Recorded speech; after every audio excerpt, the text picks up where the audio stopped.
नमस्ते। स्वागत है आपका कहानियों की पोटली में। मेरा नाम है निशान सक्सेना। मैं सुनाता हूँ कहानियाँ। आज मैं आपको सुना रहा हूँ सआदत हसन मंटो जी की लिखी कहानी 14वीं का चांद। अक्सर लोगों का तर्ज जिंदगी उनके हालात पर मुनहसर होता है और बाज बेकार अपनी तकदीर का रोना रोते हैं। हालांकि इससे हासिल वसूल कुछ भी नहीं होता। वो समझते हैं कि अगर हालात बेहतर होते तो वो ज़रूर दुनिया में कुछ कर दिखाते। बेशतर ऐसे भी हैं जो मजबूरियों के बाइस किस्मत पर शाकिर रहते हैं। उनकी जिंदगी उन ट्रामकारों की तरह है जो हमेशा एक ही पटरी पर चलती रहती है। जब बेकार हो जाती है तो उन्हें महज लोहा समझकर किसी कबाड़ी के पास फरोख्त कर दिया जाता है। ऐसे इंसान बहुत कम हैं जिन्होंने हालात की परवाह ना करते हुए जिंदगी की बागडोर अपने हाथ में संभाल ली। थॉमस विल्सन भी इसी कबीले से था। उसने अपनी जिंदगी बदलने के लिए अनोखा कदम उठाया, पर उसकी मंजिल का चूंकि कोई पता ना था, इसलिए उसकी कामयाबी के बारे में अंदाजा लगाना बड़ा मुश्किल था। उसके इस अनोखेपन के मुतल्लिक मैंने कुछ सुना। सबसे पहले लोग यही कहते थे कि खलवत पसंद है, लेकिन मैंने दिल में तहैया कर लिया कि किसी न किसी हीले उसे अपनी दास्ताने जिंदगी बयान करने पर आमादा कर लूंगा, क्योंकि मुझे दूसरे आदमियों के बयान की सदाकत पर एतमाद नहीं था। मैं चंद रोज के लिए एक सेहत अफजा मकाम पर गया। वहीं उससे मुलाकात हुई।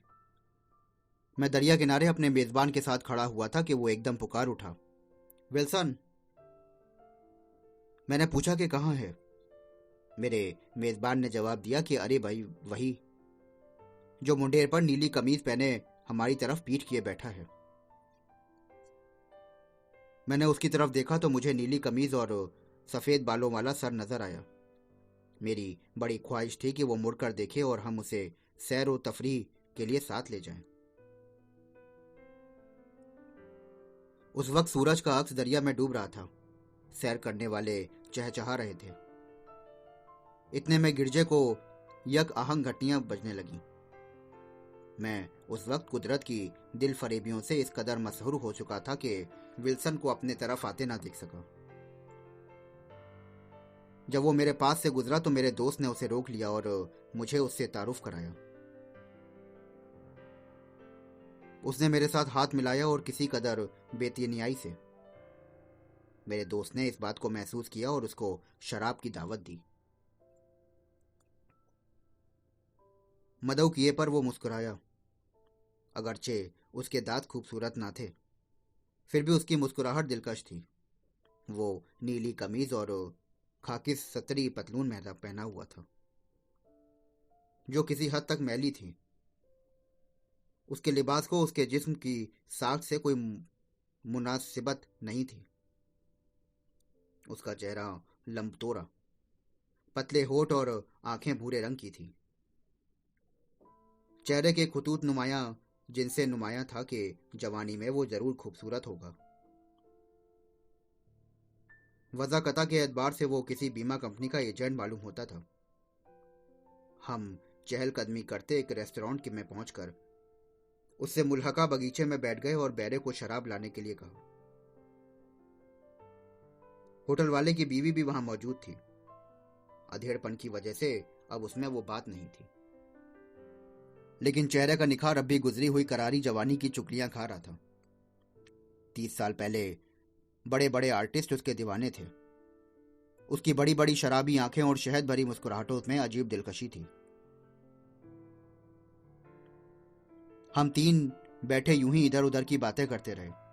चूंकि मौजूद दिलचस्प नहीं थे, इसलिए विल्सन थोड़ी देर बाद रुखसत मांगकर चला गया। हम भी उसके रुखसत पर उदास हो गए।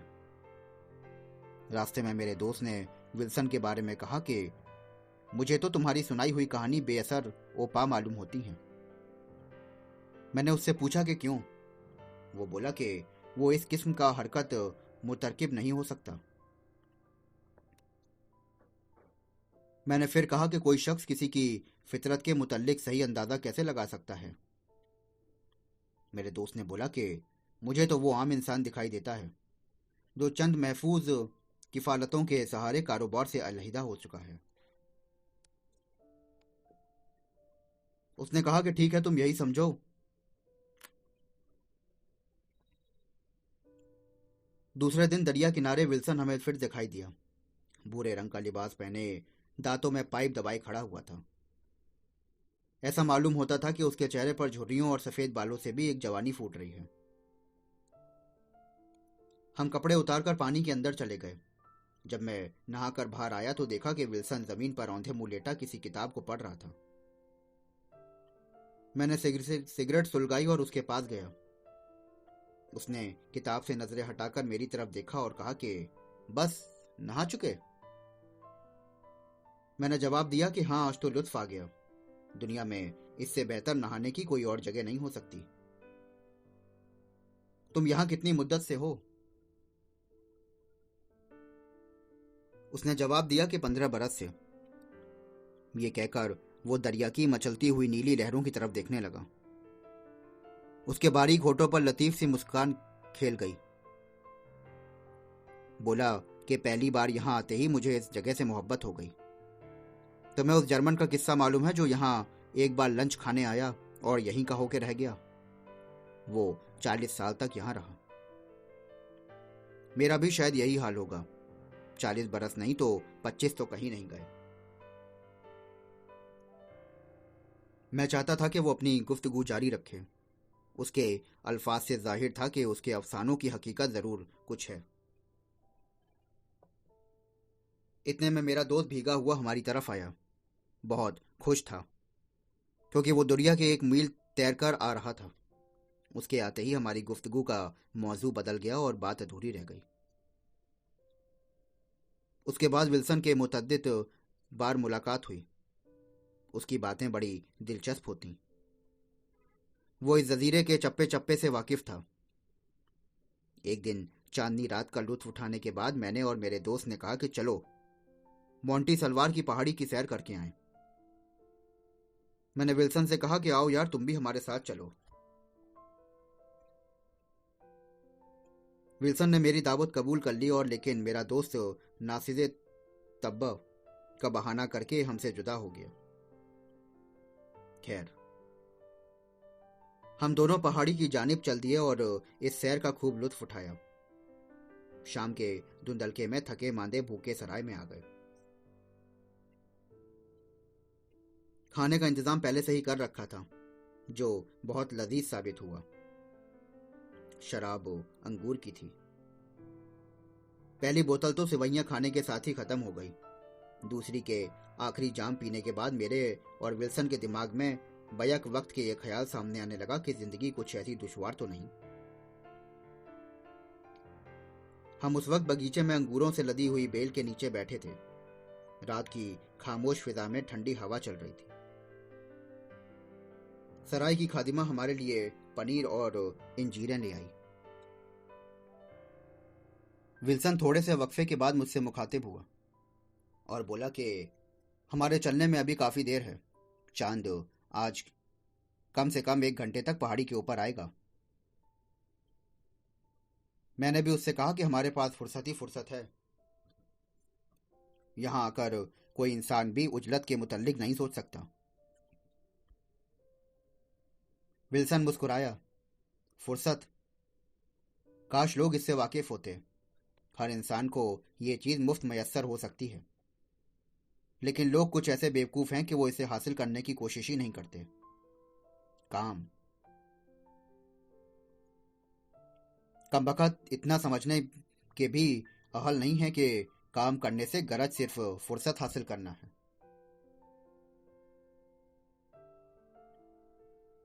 शराब का असर अमूमन बाज लोगों के गौर व फिक्र की तरफ ले जाता है। विल्सन का ख्याल अपनी जगह पर दुरुस्त था, मगर कोई अछूती और अनोखी बात उसके अंदर नहीं थी। उसने सिगरेट सुलगाया और कहने लगा, मैं जब पहली बार यहां आया तो चांदनी रात का समा था।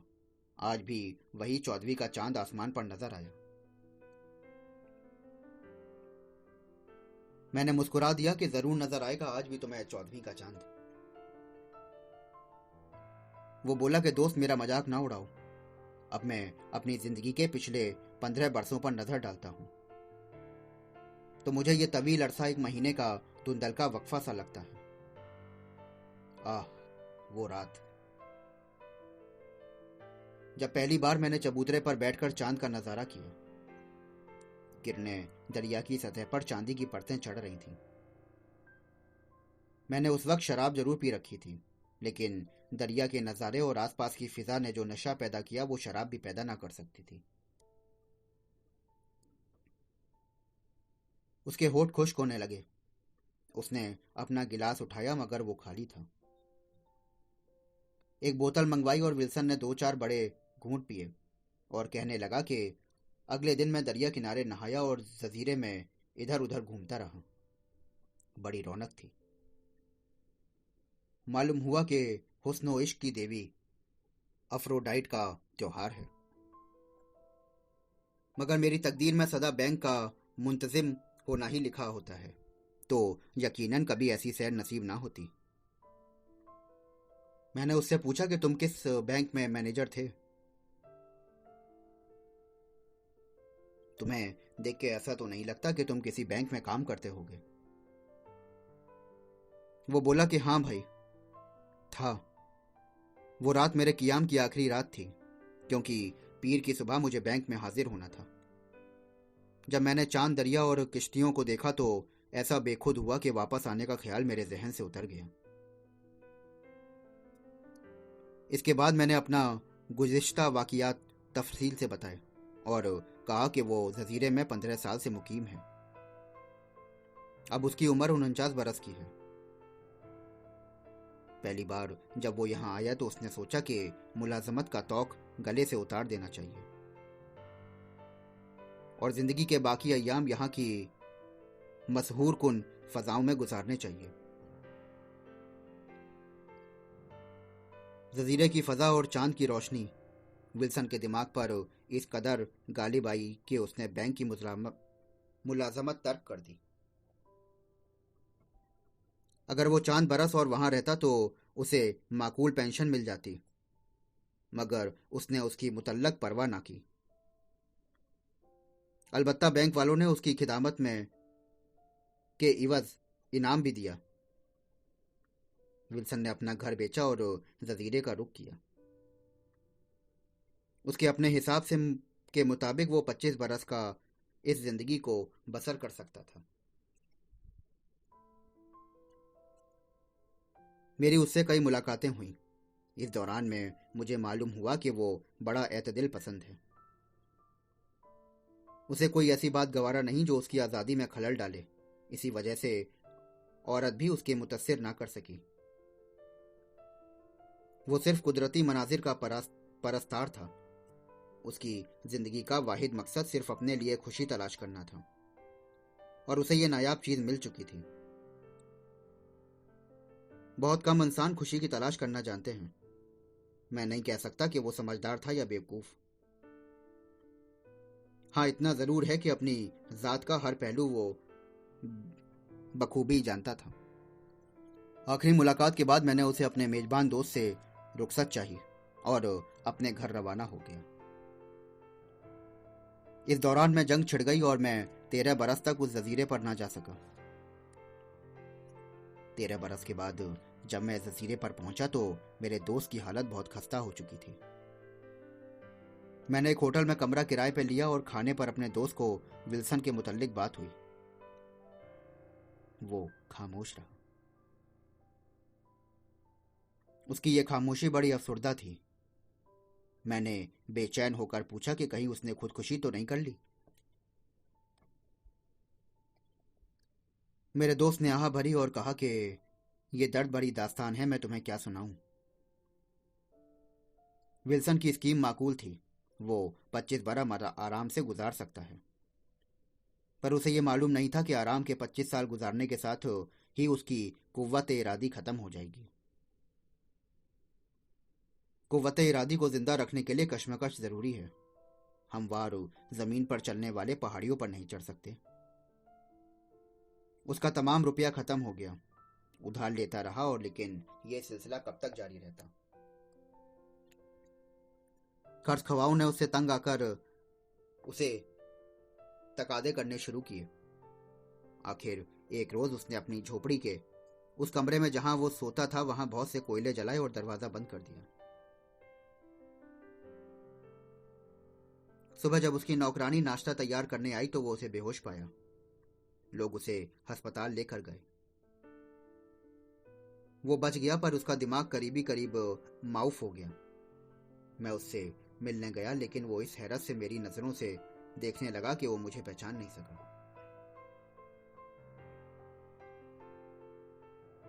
मैंने अपने दोस्त से पूछा कि अब वो कहाँ रहता है। उसने कहा कि घर बार तो उसका नीलाम हो गया है, पहाड़ियों पर आवारा फिरता रहता है। मैंने एक दो मर्तबा उसे पुकारा मगर वो मेरी शक्ल देखते ही जंगली हिरणों की तरह कुलांचे भरता दौड़ गया। 2-3 दिन बाद जब मैं और मेरा दोस्त चहलकदमी कर रहे थे कि मेरे दोस्त ने एकदम से पुकारा, विल्सन। मेरी निगाहों ने उसे जैतून के दरख्त के पीछे छुपता पाया। हमारे करीब पहुंचने पर उसने कोई हरकत ना की, बस साकितो सामत खड़ा रहा। फिर एकाएकी जवानों के मानिंद बेतहाशा भागना शुरू कर दिया। इसके बाद मैंने उसे फिर कभी ना देखा। घर वापस आया तो 1 बरस के बाद मेरे दोस्त का खत आया कि विल्सन मर गया है। उसकी लाश पहाड़ी के किनारे पड़ी थी। चेहरे से ये जाहिर होता था कि सोते में दम निकल गया है। उस रात 14वीं का चांद था। मेरा ख्याल है शायद यह 14वीं का चांद उसकी मौत का ही सबब हो।